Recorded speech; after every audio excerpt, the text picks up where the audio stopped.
दबा के रखा जाता है। हम दबा कर नहीं जीना चाहते।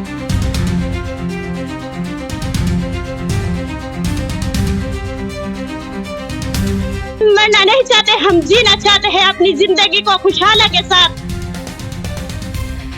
राज्य में यूसीसी लागू होने के बाद हलाला का पहला मामला सामने आया है, जिससे उत्तराखंड में सियासी और सामाजिक हलचल तेज हो गई है।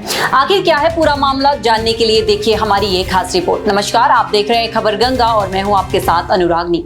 आज बात करेंगे इस मामले की। उत्तराखंड में समान नागरिक संहिता यानी यूसीसी लागू होने के बाद हलाला और ट्रिपल तलाक से जुड़ा पहला मामला सामने आया है। मामले में हरिद्वार के बुग्गावाला थाने में केस दर्ज होने के बाद राज्य में सियासी और सामाजिक हलचल तेज हो गई है।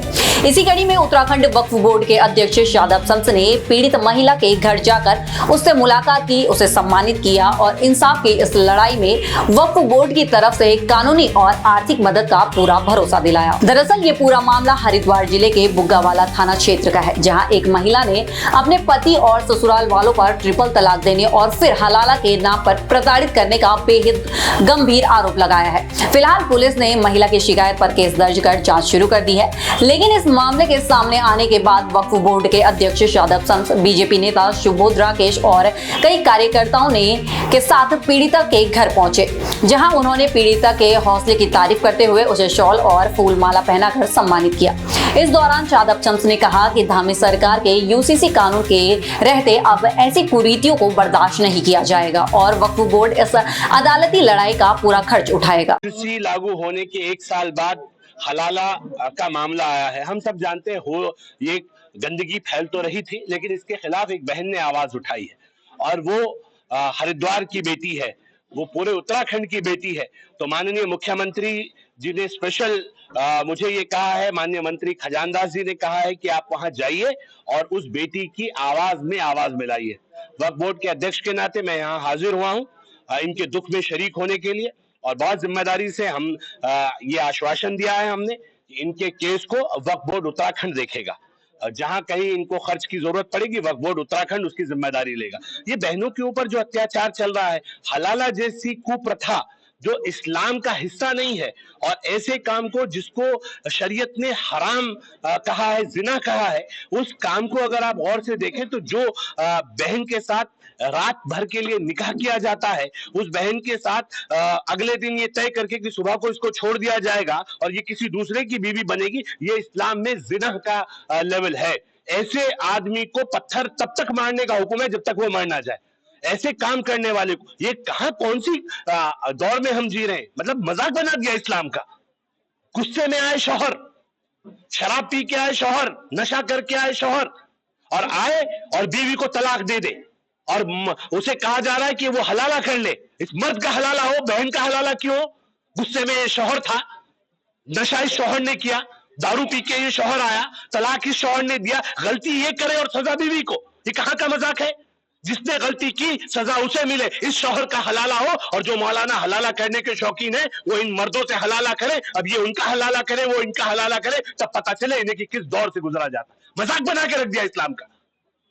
आज एक बहन खड़ी हुई है, बेटी खड़ी हुई है, और वो कह रही है कि नहीं मैं मर जाऊंगी, मुझे नहीं जाना ऐसे आदमी के पास वापस, मुझे नहीं करनी है ऐसी शादी, दूसरी शादी।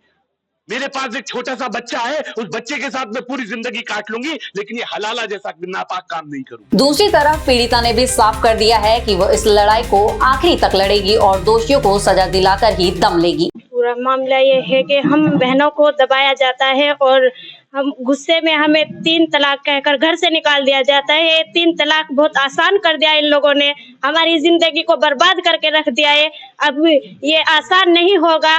मैं माननीय धामी जी का बहुत बहुत शुक्रिया करती हूँ। यूसीसी कानून में हम महिलाओं के लिए जो लेकर आए हैं, मैं उनका शुक्रिया अदा करती हूँ। अब हम महिलाओं को कोई डर नहीं, हमें इस यूसीसी कानून से हमें इंसाफ मिलेगा। मैं धन्यवाद करती हूँ धामी जी का। और मेरे साथ हलाला का जो मामला होता है, शोहर तलाक दे देता है और फिर कहता है कि घर की बात है, मेरे भाई से हलाला कर ले, घर की बात घर में रह जाएगी। क्यों करें हम ये हलाला? हम जान दे देंगे मगर ये हलाला नहीं करेंगे। हम बहनों की इज्जत को मजाक समझ के रखा है इन लोगों ने, हम ये नहीं करेंगे। हम उस घर में दोबारा जाना भी नहीं चाहते जहाँ ये मामलात होते हैं। हमें दबा के रखा जाता है, हम दबा कर नहीं जीना चाहते। हम अपनी जिंदगी को खुशहाल जीना चाहते हैं। हमें हौसला मिला है यूसीसी कानून से। हमारे साथ हमारे सर शादाब सर ने हमें हिम्मत दी है, हमारा हौसला बढ़ाया है और ये मुझसे मिलने आए हैं, मेरी ताकत बने हैं।